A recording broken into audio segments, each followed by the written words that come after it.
Welcome back. Now, it plays a central role in all relationships. We might spend a lot of time thinking about it, but do we do enough talking about sex with our partners?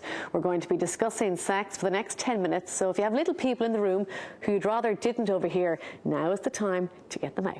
Partnership Relationship Advisor Paula Hall joins us this morning to talk about giving your sex life in MOT. Morning, Mr. Paula. Morning. So, pardon the pun, so this is like giving your sex life a service. It is, and it's one of the most essential parts of a couple relationship. I mean, if you think about it, it's the only thing, well, generally, the only thing that makes a couple relationship unique. We might have very intimate conversations with friends, we may be very close to family, but sex is the bit that bonds the couple together. That's the special bit. Well, we said in a previous conversation that the three of us had that a problem in the bedroom has a habit of spreading into other rooms in the house.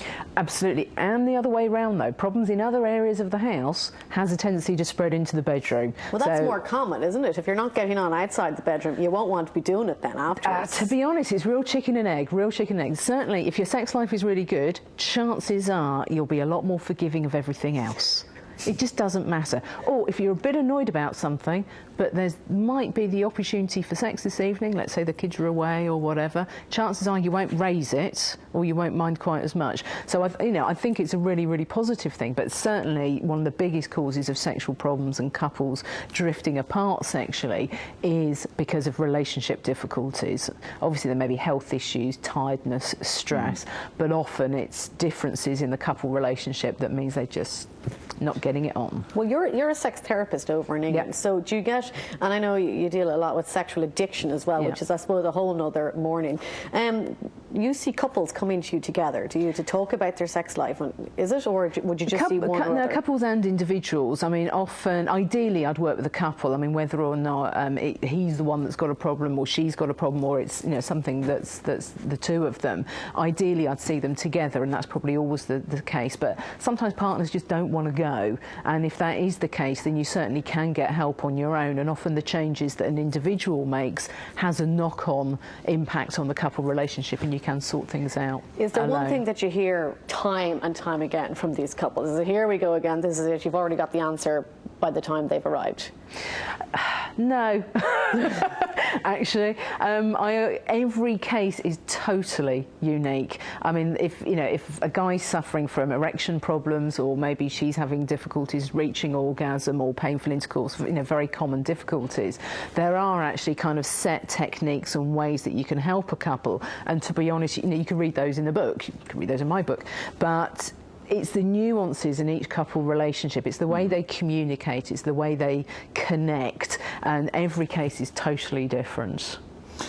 You see, for me, when you tell me that there are people coming to you, you're a sex therapist, and they're coming to you with their problems, for me, they've gotten over the first hurdle in that they're coming to speak to somebody. Yeah. It's actually admitting that there is a problem. Yeah, because that's very difficult, isn't it? Yeah. Absolutely, and an awful lot of couples, unfortunately, may have struggled for years and years and years with a sexual problem before they actually come for help. And you're absolutely right, it's when they actually are able to sit down and say, this is not okay. Neither of us are actually satisfied with this. This is not going away. I mean, I guess it's important to make it clear we all have sexual problems at some stage in our life. It's highly unlikely we're going to go unaffected. Our bodies aren't machines. So that is a fairly natural part of being human, but generally they go away on their own after time. And it's just a case of, talking about it and putting up with it, really. But if it's been going on for a long, long time, then you really need to say, enough. Let's bite the bullet, let's overcome, all our inhibitions and the bits that make it difficult. Let's go and get some help. So this is down to honesty.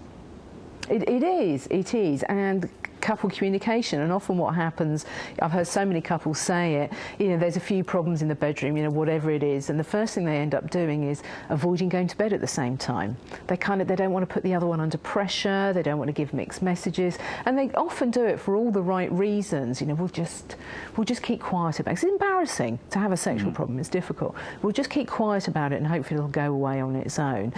But actually, after a while, you just need to be honest and say it's not going away on its own. So, talk about it. But what advice do you give? It depends, obviously, what the problem is. And let's say the problem is somebody's gone off the other person. They don't particularly enjoy sex with them. They're like, oh, you know, it's humdrum. We've been married for 15 years. I know all your techniques have kind of need to be updated, fashioned. Yes, it's a bit predictable. Yeah. First and foremost, happens in every relationship, every long-term relationship. Familiarity creeps in. It begins to get boring. Most important thing is not to see it as the other one's fault, but actually see it that this is what happens to couple relationships. What are we going to do about it? So you collaborate and find a solution. Your desire waning is inevitable, but I think when you first meet somebody, it's often your partner that turns you on. You look at them and you just think, whoa, that's enough. The pure sight of you, Martin, that's enough. But after a while, as your wife might say, it's not enough anymore, and that familiarity does come in, and you have to then start taking responsibility for your own sex drive. So you don't expect it to be, it's not the other one's responsibility to turn you on. It's actually up to you as individuals to create the environment where desire is going to happen. So that means romance, affection, bit of sensuality, erotica, playfulness, whatever it is, but you create the environment and then you let the mood come. Do you not think couples say to you, Paula, that it's easier for men? I mean, it doesn't take much at the end of the day. The mood's there in a few minutes. Yeah. Exactly. And whereas Seconds, for women, it does take. We're all the same. No, in fairness, it is easier. For generally. And for women, more work needs, isn't smug. More work is involved, and sometimes men can get a bit lackadaisical about things like, I don't even know if we're allowed to say these words. Are you making out that it's a case of the men of Ireland are climbing into bed with their wives or partners and saying, are you awake or what? Yeah. Do you not think that is the chat-up line when you get older? Are you still awake? Let's whatever. And they just want to, do it quick because they don't need that much. Yeah. I mean, I don't know. I don't even know what am I saying here. I forgot my original question. I'm just so embarrassed now that we're discussing this. But seriously, does this not happen that women say? It does happen, yeah, absolutely. There's a lot of evolutionary psychology stuff behind this. There's a lot of biochemistry stuff. It's not just urban myth. It is true. Men generally have a higher sex drive. It's more urgent than female sex drive. Men have up to 40 times more testosterone than women, which is the chemical that's most responsible for our drive. And for women, we do have to be more in the mood.